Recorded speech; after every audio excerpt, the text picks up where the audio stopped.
everybody? It's Mr. Wagstaff. Cool stuff to talk about today. So today we're going to be talking about, after the Cold War, what does Russia do with all their missiles? And we're going to talk about the massive changes that have been taking place and the conflicts that have been taking place in the Middle East up to present day.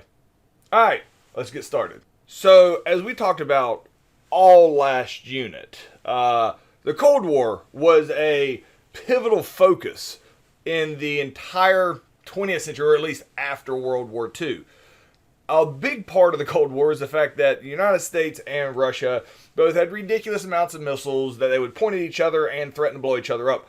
Well, by 1991, the Soviet Union had collapsed and the Cold War was over because there was no cohesive military against the United States. So the United States, at that point, if you have to pick a winner or loser, would say America won the Cold War, even though the war itself never actually happened.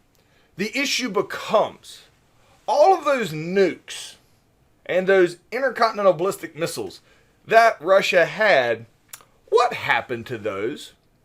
Because, I want to show you this picture right here.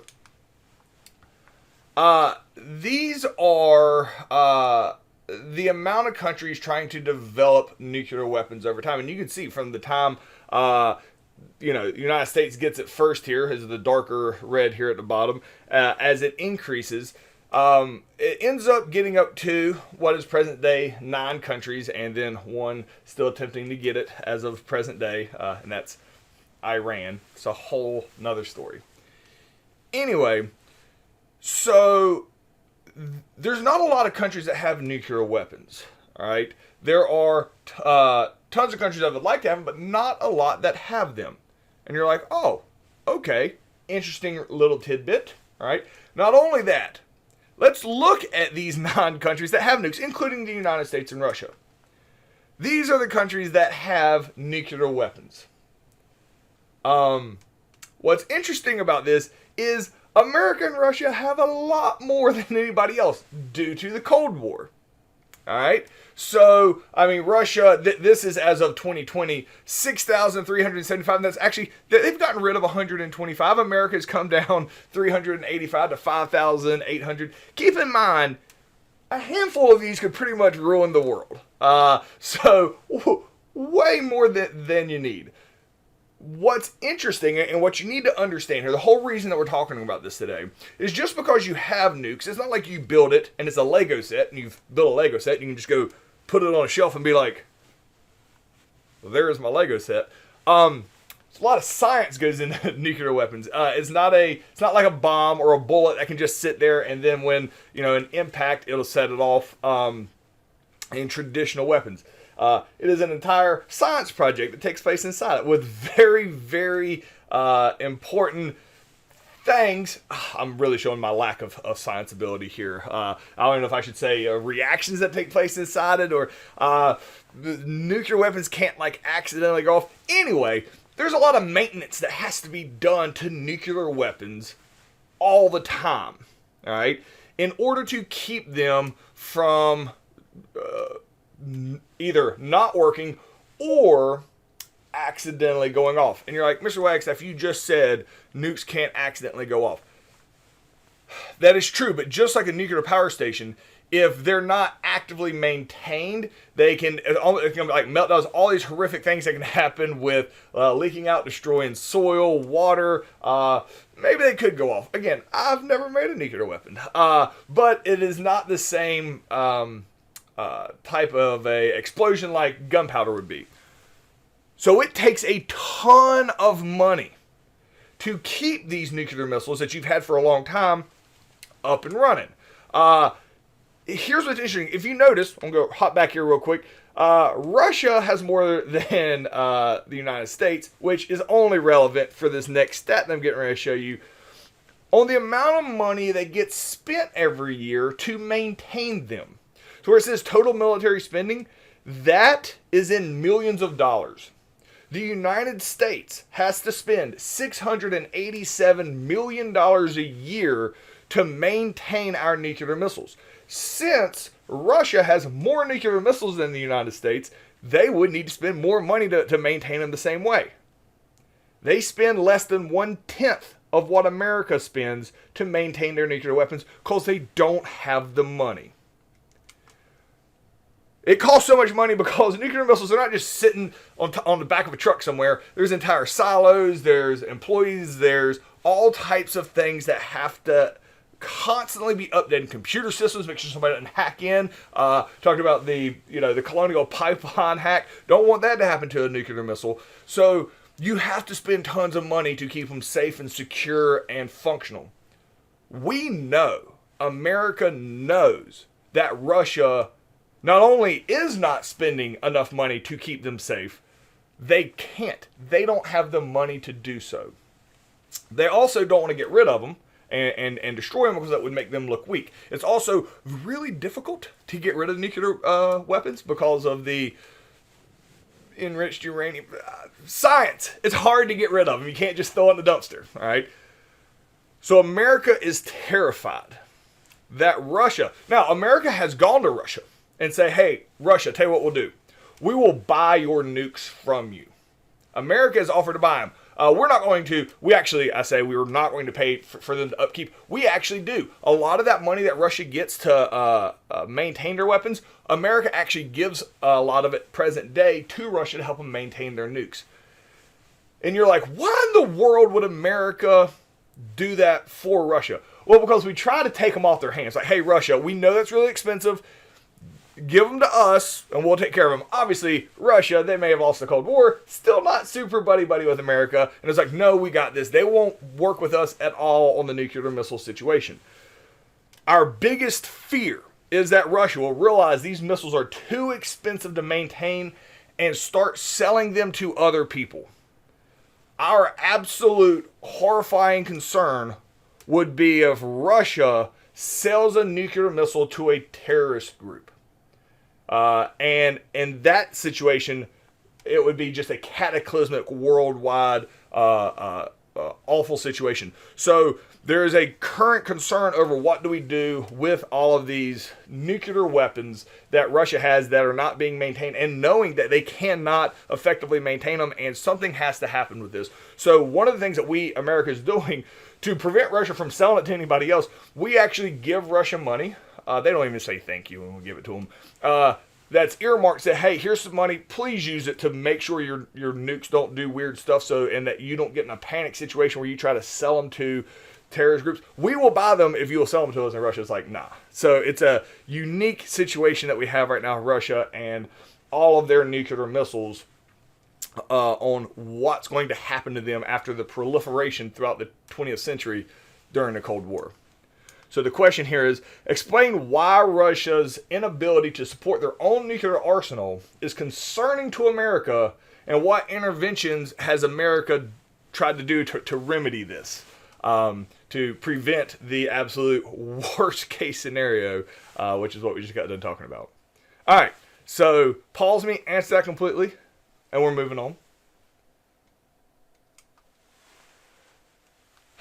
All right. This is new information for you. Doesn't tie into a whole lot. So kind of like a whole new idea. There's something that happens in the Middle East. I shouldn't even say the Middle East. All of these countries here in red, all right, we'll just collectively refer to as the Arab world because it's half the Middle East, half is North Africa. These countries exclusively here are Muslim countries. So we'll just refer to this as the Arab world.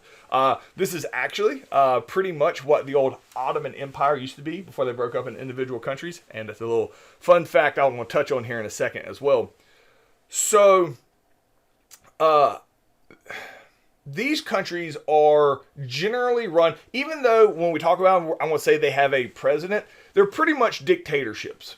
An individual person goes in and rules the country with an iron fist, and there's not a lot of equal rights and civil rights here in these countries for a long time. In 2011, things change drastically throughout the region. Actually, starting in 2010 in Tunisia. We'll talk about that in a second. A lot of this is going to be predicated on the internet. There is going to be uprisings in a lot of these countries, and we're going to talk about them here in a second, in which these countries just say, no, we're not going to have a dictatorship anymore. We demand in massive groups to get rid of this government, put in a democracy, pro-democracy. That's what America is. And America has nothing to do with these uprisings. The reason this is going to happen in 2010 and 2011, and we'll talk about a lot about that today, or starts then up to present day, really has to do with the internet. By 2010, the internet is widespread in all of these countries. They all have access to it, and communication is pretty much instant among their own people. These brutal regimes, or oppressive regimes at best, really controlled all the information in their country, and have since the time they took over, really after World War I. So the people didn't have a way to communicate with each other and talk about how unhappy they were because the government kept a lock on it. The internet allows instantaneous communication among people, and realize there is a massive outrage at the way they are treated in their country, and it allows these protests that are going to fundamentally change their country to take shape on the internet because they can communicate with each other. It's also every single one of these protests, and collectively it's referred to as a time period here called the Arab Spring. They are all pro-democracy. They want a democracy to take place. The reason that they want a democracy to take place, and the reason that it's the most common one, is because democracy is where you as an individual person have a voice. The internet, which gives everybody a voice, is the greatest spreader of democracy in the 21st century, because people on the internet realize, wait, my voice matters. So when all these people that are upset that their voice doesn't matter get together in real life and have real in-life protests and overthrow of their governments, they support the idea that everybody's voice matters, and there's no government that allows your voice to matter more than a democracy. So we're going to start talking about, and it just kind of just happens, right? It starts out here in Tunisia. That is the first country that this is going to happen. In 2010, Tunisia protested against their government, effectively forcing their president, Ben Ali, to step down in 2011. Tunisia has since had two separate, peacefully democratic elected governments as of when this is being recorded, which is 2022. That's why you'll see here, keep saying as of 2022, as of present day, and things change quickly in this region. So I need to clarify whenever you're watching this, if it's after 2022. As of 2022, Tunisia stood up to their government and said, no, we want a democracy, and worked as smoothly as you could ask for. All right. So once this happens and Ben Ali is removed from power in Tunisia, a lot of the other areas are like, wait a minute, we can do this too. And thanks to the internet, this concept of getting rid of your oppressive government and replacing it with a democracy kind of sweeps the entire region. So in 2011 in Egypt, all right, seeing the success from Tunisia, massive protests against oppressive leader forced their president to leave office. Egypt became a democracy while the military controlled the new government, was in control of the government, while the new government was being put in place. That's still transitioning permanently to a democracy. Mixed results there, but for the most part, this is considered pretty much a win. Now, you're going to notice something really interesting here, all right, on these pictures when I show you these different countries. Notice the flag here is red, middle line is white, bottom line is black. It's got the Egyptian flag as a little symbol here in the middle of the white. Keep that in mind. So this is the Egyptian flag, picture taking place of the Arab Spring when it took place in Egypt. All right, so let's go to another country. All right, once again, the success in Tunisia, Egypt was super happy about it. Let's move to Yemen, because I'm sure this will go just as smoothly. Unfortunately, the stories now start getting not so smooth. In 2011, Yemen, seeing the success of Egypt and Tunisia, they demanded that the government change. All right, the president Abdullah stepped down. He said, okay, massive protest here. He steps down. The vice president, Haiti, takes over. But then the vice president, when he becomes the president, doesn't change anything and just says, nah, we're staying the way we are. And a civil war breaks out in Yemen, all right, in 2014 because no changes are taking place, and the country starts fighting itself, trying to overthrow their government. There's pro-government forces, vicious fighting. As of present day, when this is being recorded, this war is still going on as of 2022, as the people are there fighting for a less oppressive government. The reason I mentioned the flag there in Egypt is, look at this flag here. Well, that's the same flag, Mr. Wagstaff. It's actually not. It is red, white, and black. They do have some of the Egypt flags here in support of Egypt, because Egypt was going through the same thing. But what you're going to notice is all these countries start showing you, they all seem to have the same flag. Why is that? Well, and I had to go look that up because I hadn't really ever thought about it until I was doing this. So Arab Springs are going to take place in all these countries here that are in red. They were all part of the Ottoman Empire, all right, which was not the same. They had their own flag, all right. In World War I, Egypt encouraged a lot of the people who didn't want to, that were in the Ottoman Empire, who wanted to stand up to having one central empire and to break it up. England basically created a flag for the rebels in the Ottoman Empire that was black, white, and red, and green accents. So this is why a lot of these countries after World War I, they all break up in their own individual countries. They all have those very similar looking flags, is because they are all descendants of the rebellion against the Ottoman Empire. So that's why all the flags here in the Arab world seem to look really similar, is because they're all giving homage to their rebellion against the Ottoman Empire. Anyway, so we're still in 2011. A lot of things happened in 2011. In Libya, all right? In Libya, this one was probably the most highly publicized at the time. Uprisings against the dictator Gaddafi, all right?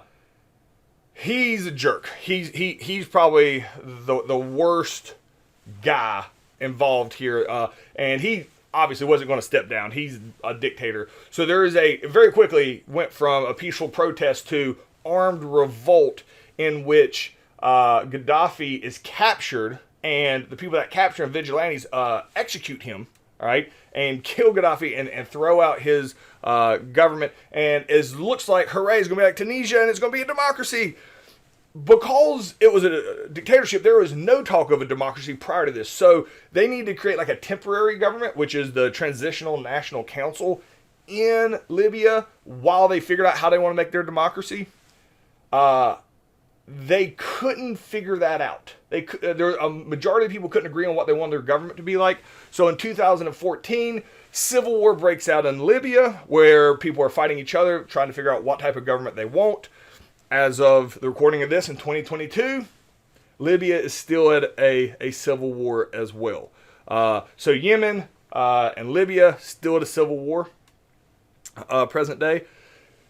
So, and again, all of this starts in 2000. Tunisia did 2010. All the other ones start in 2011. It's Arab Spring. It's like a new beginnings for all of these countries. So let's go back to 2011. This time we're going to Syria. Now, Syria we have talked about here, because Syria is right here around Israel. Let me jump in. So in 2011 in Syria, the leader of Syria is a guy named Assad. He's not very well liked, all right? There's a protest in Syria to overthrow him. He refuses to step down. This escalates into a more worldwide affair. The UN gets involved here. It's because Syria is right next to Israel and Palestine. Because of the tensions that region is causing, there is more interest in Syria for the rebels that want to overthrow Assad and the people who support the existing regime of Assad. And both sides, whether America would support the rebels, would be pro-democracy. Russia supports Assad for some unknown reason. But both sides give supplies to the side they want to win, and has really just turned into a really, really rough situation. And as of 2022, the civil war here in Syria still rages as they trying to decide what type of government to take over in Syria. So the question here is, why do you think the internet played not just a large part in the uprisings during Arab Spring, but that it specifically helped pro-democracy uprisings? Like, what about the internet allows people to support democracy, like, automatically without any provocation? All right, so answer that completely. Pause me if you need to, and we'll move on. All right. Let's talk about ISIS. So America went into Iraq preemptively and bombed the snot out of Iraq to get rid of Saddam Hussein. Thought he had weapons of mass destruction. He doesn't. Well, when America... When the Iraqi people execute their own leader, Saddam Hussein, America thought they'd be treated as liberators. That is not what happens in Iraq. Iraq looked a lot more like this, all right, immediately after that. Notice the flag. Once again, they all have very similar flags in the Arab countries. This is Iraq. There's two groups of people in Iraq, the Sunnis and the Shiites, who then, they equally hated Saddam Hussein. He's out of power. The Sunnis and the Shiites start fighting each other viciously, all right, over who gets to run the country. So Iraq just gets more destroyed. America goes in and tries to be the peacekeeper. Like, hey, guys, let's talk about this. Let's be a democracy. The Sunnis and the Shiites basically just want America to get out of the way so they can fight each other. America tries to help both the Sunnis and the Shiites. They'll be like, hey, look how good democracy is. They'll build like a school building, all right, for the Sunnis and a school building for the Shiites. The Shiites will go blow up their own school building. Well, usually without out anybody inside. They're not killing their own people. They'll blow up their own school building that the Americans built for them, because the Sunnis will be like, I'm not using a school building by somebody that built it for me that would also build something for the Shiites. And the Shiites would do the same thing. America builds them something, they'll blow up their own building because they're like, I don't want help from somebody who would help the other side as well. This just goes on, and it's ridiculous. It's costing America a ton of money. They just want to fight, like, hey, America, get out of here. They actually make a democratic government because America said, we won't leave until you make a democracy. So, fine. And they made a democracy. Half Sunni, half Shiites. They picked a president. It was peaceful. America's like, ha, ha, ha, democracy works. They got together and voted one time in Iraq. You know what they voted? They voted for America to leave. And America's like, but if we leave, you're just going to start killing each other again. And the Iraqi, groups from both sides said, absolutely. But you said if we had a democracy, you would leave. So America's like, you know what? Fine. In 2011, while Arab Spring's going on, because we're like, hey, look, democracy is already like an idea around here. They don't even need us anymore. So America leaves Iraq. In 2011 says, fine, not our problem, whatever. Can't get any worse. Famous last words. Because this is what Iraq looks like. It's completely destroyed. You know who's tired of this? Most of the country. The Sunnis and Shiites are still fighting each other. There's no running water, there's no electricity, there's no roads, there's no schools, there's nothing. So a group comes out in Iraq, and they're pretty tough. And they say, hey, Sunnis, Shiites, stop it. And they'll just start marking off sections. Like, in this city here, nobody is coming in here to fight. Period. We're not going to do it. We're not fighting in this city. If you come in here and try to fight, we'll kill both of you. I mean, they're tough. And they said, all right, now, let's get this place cleaned up. And this group comes into Iraq. It's an Islamic fundamentalist group. They get the roads opened back up. They start building new buildings. They get the schools opened back up. Water starts running. Power comes back on. Well, this group seems to be improving things. So how do you think the typical people who were tired of war after a decade feel about this group? They like them. They have the support. That group is called ISIS, which is a straight up terrorist group, right? They hate anybody that is not Muslim. They would do public beheadings and put it on YouTube of like catching Americans. Like they are brutal. They are vicious. They are awful, right? But they start gaining support in Iraq. They start gaining more, and they just start growing. And this is a group that is super death to America, hates America. It's a terrorist group. And it grows, like takes up a huge part of Iraq, halfway into Syria. They control an area of land the size of South Carolina. Now, America should go shoot these people. That's what they're like, yeah, let's go get them. Here's the problem. The reason they rose to power is because America had already gone in and blown it up. They actually have the support of the people because ISIS appears to be fixing the stuff that people in the region blame America for destroying. America has no credibility here to show up and start blowing more stuff up and gain any support of the people. So America is really stuck here and can't have any influence on ISIS. And that was one of the more frustrating things in America at the time. Like, how do you have this group that's doing horrific things to people around the world, and America doesn't even have the moral authority to go in and deal with it?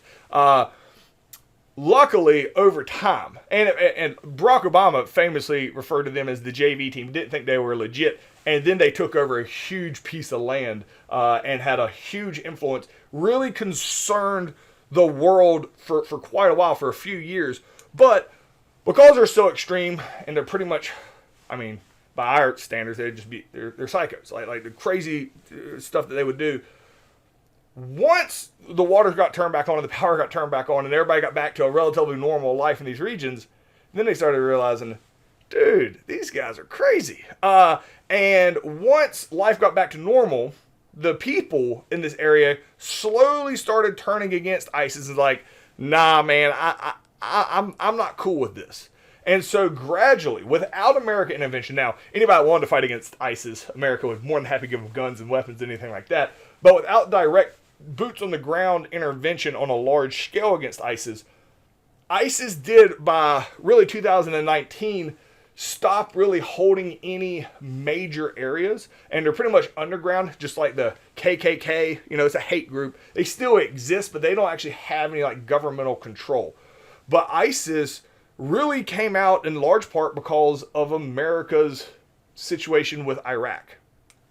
Now, so the question here is, explain why ISIS, a brutal terrorist regime, was often welcomed with open arms in Iraq and surrounding regions. All right, so answer that completely. That's as far as we're going to get today. Tomorrow, we're going to pick up how the war in Afghanistan, the thing we talked about yesterday, how that ends. Crazy, among a couple other things. See you guys tomorrow.